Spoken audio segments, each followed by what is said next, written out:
Good afternoon. We're going to look at questions 5 and 6 from today's lab. First we have question number 5. Solid carbon reacts with gaseous fluorine to produce gaseous carbon tetrafluoride. So if you think about carbon is all by itself, just see.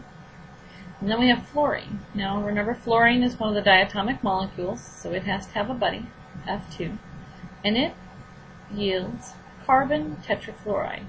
Now tetra means that you have 4 of the fluoride ion, so I'm going to have C, F4.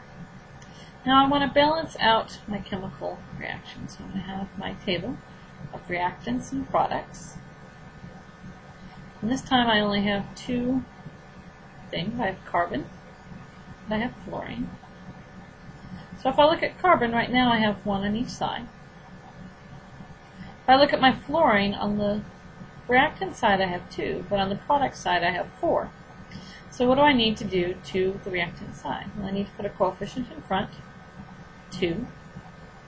So that will give me 4 fluorines, and now that's balanced. I have 1 carbon plus 2 F2 yields 1 CF4. Let's look at our next question. Here, question number 6 says, aqueous carbonic acid reacts to produce liquid water and gaseous carbon dioxide. Now, maybe you don't remember what carbonic acid is, but let's look at what it's going to yield.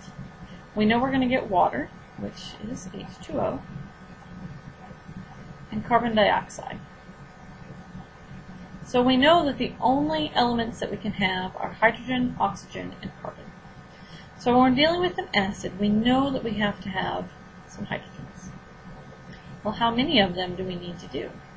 Since we're dealing with carbonic, that's referring to a carbonate ion, which is your CO3. And CO3 has a positive 2 charge, so how many hydrogens do we need to have? We have to have 2. So we have 2 hydrogens and 1 carbonate ion to form carbonic acid, H2CO3. So now let's balance our chemical equation.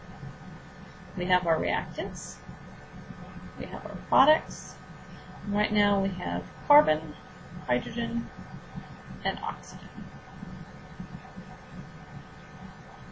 If we look at our carbons, right now on the reactant side we only have 1, and on the product side we have 1. If we look at our hydrogen, on the reactant side we have 2, and on the product side we also have 2. If we look at our oxygens, on this side we have 3, and on this side we have 1 from the water and we have 2 from the carbon dioxide, which we also have 3.